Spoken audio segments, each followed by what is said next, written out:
की बपौती थोड़ी सी वो कह देते हैं हमारे पास पावर है। अरे पावर तुमको देश की सेवा करने के लिए दी गई है, अहंकार करके देश के लोगों को लूटने के लिए और उन पे अत्याचार करने के लिए नहीं दी गई। लेकिन कश्मीर फाइल से आपकी क्या आपत्ति रही कि आपने कहा कि नहीं मैं टैक्स फ्री नहीं करूं? मेरे लिए फिल्म इंपॉर्टेंट नहीं है। हो सकता है आपके लिए इंपॉर्टेंट है, हो सकता है बीजेपी के लिए इंपॉर्टेंट है, आप सब लोग के लिए इंपॉर्टेंट हो सकती है। कश्मीर में बहुत बड़ी त्रासदी हुई, 30-32 साल हो गए उसको। कश्मीर के पंडितों को उन्हीं के घरों से बेघर किया गया, कई सारे लोगों की मौत हुई। 32 साल के बाद अगर देश की केंद्र सरकार, सत्तारूढ़ पार्टी उनको कहती है कि हमने आपके लिए एक फिल्म बनाई है, ये फिल्म देख लो, इससे बड़ी इंसल्ट हो सकती है उनकी। वो लोग क्या चाहते हैं? आप किसी कश्मीरी पंडित से पूछना कि वो क्या चाहता है। पुनर्वास। उसे पुनर्वास चाहिए। 8 साल से केंद्र में बीजेपी की सरकार है, उन्होंने पुनर्वास क्यों नहीं किया? 8 साल राज्य करने के बाद कहते हैं अब तुम्हारे लिए फिल्म बनाई, फिल्म देख लो, और उस पर करोड़ों रुपए कमा रहे हैं ये लोग। गंदी बात है ये, इस पर कोई गर्व करने की बात नहीं है। हमारे हाथ में जितना भी था हमने उतना किया कि दिल्ली में कुछ कश्मीरी पंडित जो आए थे उनको उन्होंने दिल्ली में 1993 में कॉन्ट्रैक्ट टीचर्स की नौकरी की। तब से लेके आज तक वो कच्चे टीचर्स बन के रह रहे थे। उन कच्चे टीचर्स को बीच में दिल्ली में कांग्रेस की सरकार भी आई, बीजेपी की सरकार भी आई, किसी ने पक्का नहीं किया। हमने आके उनको पक्का किया। हमने, आपको तो पता भी नहीं होगा ये, मैं ढिंढोरा नहीं पीटता अपने काम का, उनके दर्द के ऊपर मैं राजनीति नहीं करता। उनको हमने पक्का किया, रेट्रोस्पेक्टिव इफेक्ट से पक्का किया।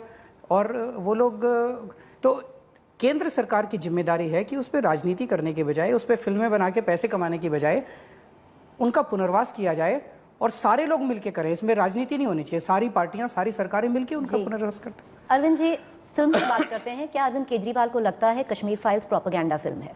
मेरे को फिल्म के बारे में मेरे को कोई लेना देना ही नहीं है। देखी आपने?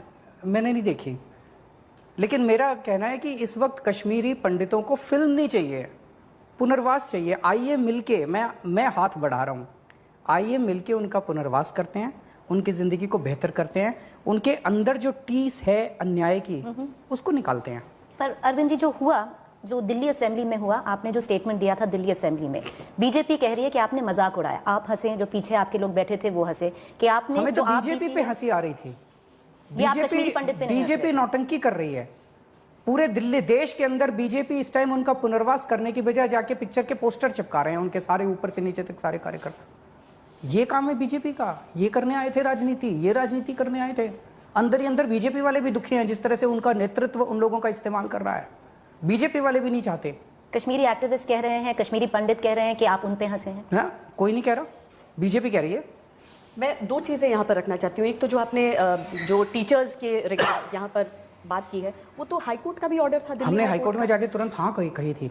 हाँ, लेकिन ऑर्डर तो हाईकोर्ट का, कुछ टेक्निकल इशू था, हमने वहाँ पे उसको अपोज नहीं किया था। टेक्निकल इशू था, कोर्ट में गए जाके हमने तुरंत कहा हम करेंगे। मतलब जैसे कई इश्यूज होते हैं जिसमें अफसर जो है वो कहता है जी अगर कोर्ट से ऑर्डर आ जाए तो हम तुरंत कर सकते हैं। 20 साल रेट्रोस्पेक्टिव इफेक्ट से कोई भी 25 साल बाद रेट्रोस्पेक्टिव इफेक्ट से कोई भी देने को तैयार नहीं था। कोर्ट में मामले को ले तुरंत कोर्ट में हमने कहा जी हम करने को तैयार है।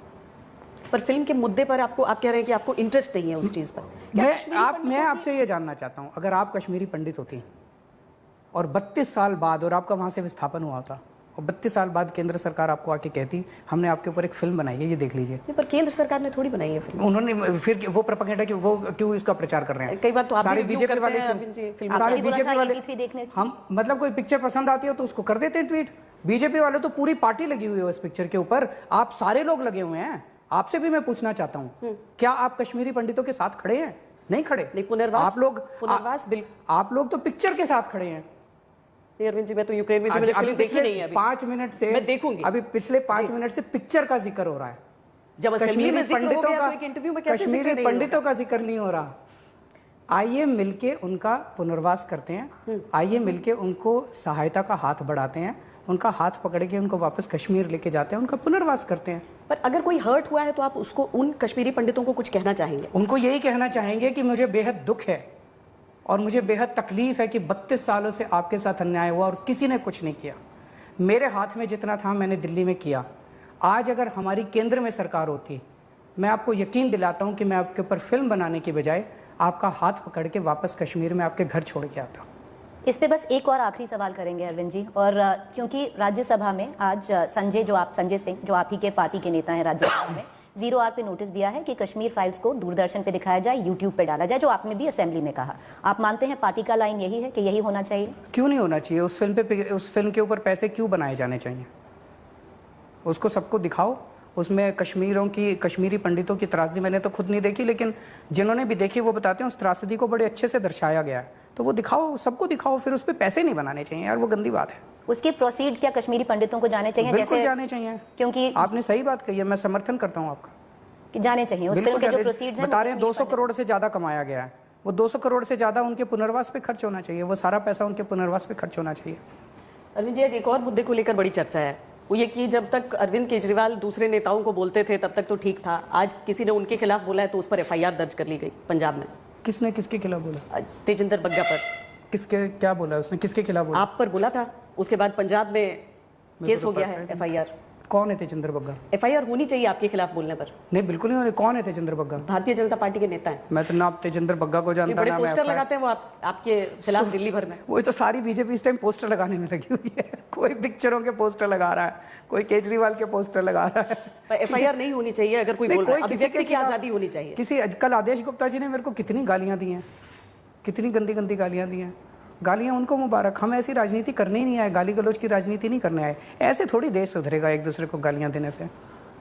देश सुधरेगा मिलके काम करने से। 75 साल से इस देश को आगे बढ़ने से रोका गया। आज भगवंत मान जी ने door step delivery of ration का ऐलान किया है। स्वागत करता हूं मैं भगवंत मान जी का, बहुत शानदार काम किया उन्होंने। इसी डोर स्टेप डिलीवरी को पिछले 5 साल से दिल्ली सरकार को करने नहीं दे रही केंद्र सरकार। क्यों नहीं करने दे रही? अच्छी चीज थी। इस देश के अंदर बच्चों के पास, युवाओं के पास इतने आइडियाज हैं, लेके घूमते हैं। कोई सरकार उनको काम नहीं करने देती। सरकार का मतलब इस देश में हो गया काम में टांग अड़ाना, लोगों को रोकना, लोगों को काम करने से रोकना। 75 साल से इस देश को आगे बढ़ने से रोका गया, लेकिन अब लोग रुकने वाले नहीं हैं। 2 राज्यों के अंदर ईमानदार सरकार बन गई है।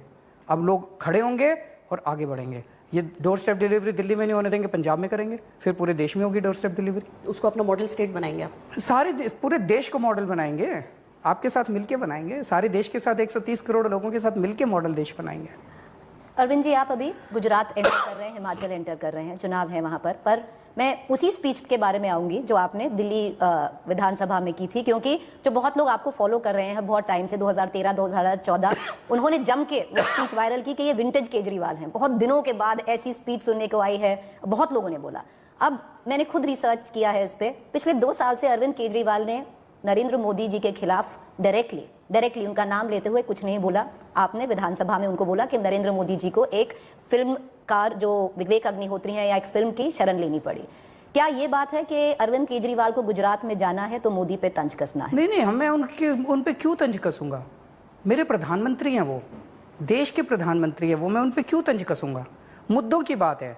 जब मुद्दों की बात आएगी, अगर डोर स्टेप डिलीवरी हमें नहीं करने देंगे तो मैं तो अपने प्रधानमंत्री के पास ही जाऊंगा। मैं कहूँगा सर कर लेने दो, दिल्ली में हम डोर स्टेप डिलीवरी करना चाहते हैं। मोहल्ला क्लिनिक हमारे 2 साल तक रोके इन्होंने। मैं गया, रोया, गिड़गिड़ाया, करवा के ले आया। फिर CCTV कैमरे की फाइल इन्होंने 3 साल तक रोकी। मैं इन्हीं के पास गया, रोया, गिड़गिड़ाया, पैरों में पड़ा, करा के ले आया। मेरे को किसी से दुश्मनी नहीं है। मैं यहाँ बीजेपी के खिलाफ, कांग्रेस के खिलाफ, मोदी जी के खिलाफ, सोनिया जी के खिलाफ, राहुल गांधी जी, किसी के खिलाफ नहीं आया। मेरे सामने बस देश है। पर गुजरात आपके लक्ष्य पर है, आप इस जाएंगे गुजरात से अभी लोग आए थे, वो बता रहे थे क्या बुरा हाल हो गया वहाँ पे स्कूलों का, सरकारी स्कूलों का। वो कहते जी सरकारी स्कूलों से बच्चे को निकलवा रहे हैं लोग, 30 से कम बच्चे होते ही वो स्कूल बंद कर देते हैं। अब वो दूसरे जो 30 बच्चे बचे उनको कहते हैं वो 10 किलोमीटर दूर जो स्कूल है उसमें अब तुम्हारा एडमिशन होगा। पहली क्लास का बच्चा 10 किलोमीटर चल के कैसे जाएगा? वहाँ पे स्कूलों का बुरा हाल है, वहाँ पे अस्पतालों का बुरा हाल है, वहाँ पे बिजली बहुत सबसे महंगी है, रोज़गार के लिए बच्चे तरस रहे हैं, किसानों का बुरा हाल है। तो या तो ये लोग ठीक कर दें। 25 साल में इन्होंने किया, हमने दिल्ली में 5 साल में इतने काम कर दिए, ये 25 साल में नहीं कर पाए। क्यों? जम के भ्रष्टाचार है, जम के भ्रष्टाचार है। तो क्यों उन्हें बार बार चुन क्यों रहे हैं? प्रधानमंत्री नरेंद्र मोदी से ऐसा जुड़ाव वहाँ का भावनात्मक हो जाता है। कांग्रेस उनकी जेब में है। बीजेपी की जेब में है कांग्रेस, मतलब आप कह रहे हैं दोनों पार्टियां साथ मिली हुई हैं, साथ ही हैं। कांग्रेस के ऊपर किसी को भरोसा ही नहीं बचा। पर आप पीएम के नाम को टारगेट किए बिना गुजरात में चुनाव लड़ पाएंगे? नहीं, क्यों टारगेट करूंगा मैं? वहां पे पंजाब में भी हमने नेगेटिव राजनीति नहीं की, दिल्ली में भी हमने नेगेटिव राजनीति नहीं की।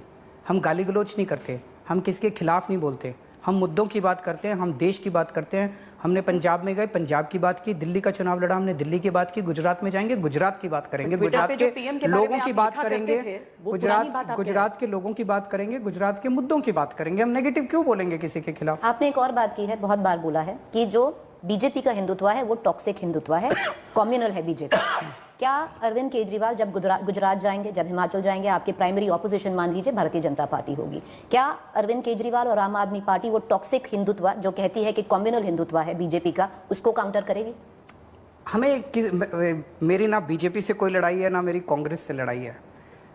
हिंदुत्व की डेफिनेशन मैंने कई बार बताई है और मैं उसी पे यकीन करता हूँ और उस पर पूरा देश यकीन करता है। रामायण और गीता के अंदर जो भी लिखा हुआ है वो हिंदुत्व है। रामायण के अंदर प्रभु श्री राम ने जो शब्द कहे, जो वाणी कही, वो हिंदुत्व है। भगवान राम ने तो आपस में नफरत करनी नहीं सिखाई। भगवान राम तो शबरी के यहाँ जाके बेर खाते हैं, झूठे बेर उसके खाते हैं, और ये लोग दलितों का लिंचिंग कराते हैं। तो फिर यूपी में इतना जम के वोट कैसे पड़ा अगर वो हिंदुत्व सही हिंदुत्व नहीं है तो? कोई विपक्ष ही नहीं बचा है ना, कोई विपक्ष ही नहीं बचा है। जब एक ही पार्टी है और सारे हाथ डाल के बैठे हैं, ऑप्शंस ही नहीं है। क्या आप ऐसा क्यों है कि दिल्ली के अंदर भारतीय जनता पार्टी को पिछली बार 3 सीट मिली और इस बार 8 सीट मिली? जम के मेरे को गालियां दी इन्होंने, आज भी खूब गालियां दी, मैंने तो जवाब भी नहीं दिया उसका, तो 2 गालियां। इससे मैं एक सवाल और पूछूंगी अरविंद जी, क्या आप वो ऑप्शन बनना चाहते हैं? क्योंकि जो पिछला इंटरव्यू था उसमें मैंने आपसे एक सवाल पूछा था कि नेशनल स्टेज पे श्वेता और मैंने पूछा था अरविंद केजरीवाल अपने आप को कहाँ देखते हैं, आपने हाथ जोड़ के कहा था कि देखिए मैं बहुत छोटा प्लेयर हूँ। तो क्या अब जनता डिसाइड करेगी कि नेशनल प्लेयर पे कांग्रेस होगी, आम आदमी पार्टी होगी, टीएमसी ममता बनर्जी होंगे या मोदी होगी, या आप अभी भी कहेंगे कि आप बहुत छोटे प्लेयर? मैं अभी भी बहुत छोटा हूँ, इस देश का एक आम आदमी हूँ और इस देश के आम आदमी के जो मुद्दे हैं वही मेरे मुद्दे हैं। इस देश का आम आदमी क्या चाहता है? अपने बच्चों के लिए एक रोज़गार मिल जाए, अपने लिए एक रोज़गार मिल जाए कि बच्चों का पेट पाल लूँ। आज देश के पास रोज़गार नहीं है, केवल हमारी पार्टी है जो रोज़गार की बात करती है। तो क्या आपकी आज पार्टी कल जो असेंबली के अंदर हमने बजट पेश किया, हमने कहा 5 साल के अंदर 20 लाख रोज़गार देंगे। ये चुनावी भाषण नहीं था, असेंबली के अंदर बजट के अंदर स्पेसिफिक स्कीम्स थी कि 20 लाख रोज़गार कैसे देंगे। वो मैं क्यों बोल रहा हूँ? क्योंकि मैं एक आम आदमी का दर्द समझता हूँ यार। लोगों की नौकरियां चली गई हैं, लोगों के घर में खाने को नहीं है। मैं ये समझता हूँ कि उसको अपने बच्चों के लिए अच्छी शिक्षा चाहिए, उसको घर में कोई बीमार हो जाए अच्छा स्वास्थ्य चाहिए, ये सब चीज़ें हम मुहैया करा रहे हैं, ये सब चीज़ें देंगे। मेरे को इन नेताओं की राजनीति, इस राजनीति ने और इन नेताओं की गंदी राजनीति ने इस देश को 75 साल पीछे कर दिया। पर हम 2024 पे जा रहे हैं अरविंद, आप भी वो चुनाव लड़ेंगे, आप हर स्टेट में जा रहे हैं, तो क्या आम आदमी पार्टी जो वोटर है अपने आप को एक वाइबल ऑप्शन मानती है नेशनल स्टेज पे या नहीं? देखिए, जैसा देश के अंदर अब लोग एक बदलाव देख रहे हैं, बदलाव चाहते हैं। 2 स्टेट्स के अंदर एक ईमानदार पार्टी आ चुकी है। मेरे सामने है राष्ट्र को खड़ा करने का। अभी तक हम भी ये सोचते थे जब तक हम राजनीति में नहीं आए थे कि यार ये इतने सालों से खराब है देश, इतने सालों से इन्होंने स्कूल भी खराब है, अस्पताल भी खराब है, ये मुश्किल ही होता होगा बहुत ज़्यादा जो ये कर नहीं पा रहे। सारी पार्टियां लगी हुई हैं, कांग्रेस की भी आ चुकी सरकार, बीजेपी की भी आ चुकी। अब हमने आके देखा यार 5 साल में ही हो गया, तो हो तो सकता है इन्होंने जानबूझ के खराब करा, पैसे खाए, लूटा देश को, तो या तो ये सुधर जाएं और नहीं तो फिर पूरा देश जो है इनको बदल देगा, इनको सुधार देगा।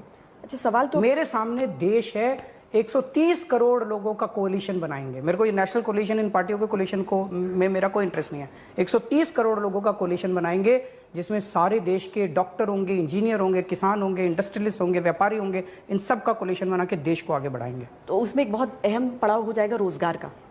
रोजगार को लेकर आपको बीजेपी लगातार घेरने के लिए लगी हुई है और कह रही है कि अरविंद केजरीवाल जवाब नहीं दे रहे हैं कि वो 12 लाख लोग कौन हैं जिन्हें नौकरी दी गई है। वेबसाइट पे 101 लाख तरफ से आंकड़ा है कि आरटीआई के अनुसार सिर्फ 3,246 लोगों को नौकरी मिली है। बीजेपी के ऊपर आप ज्यादा ध्यान मत दिया करो, बीजेपी यूं ही बोलती रहती है।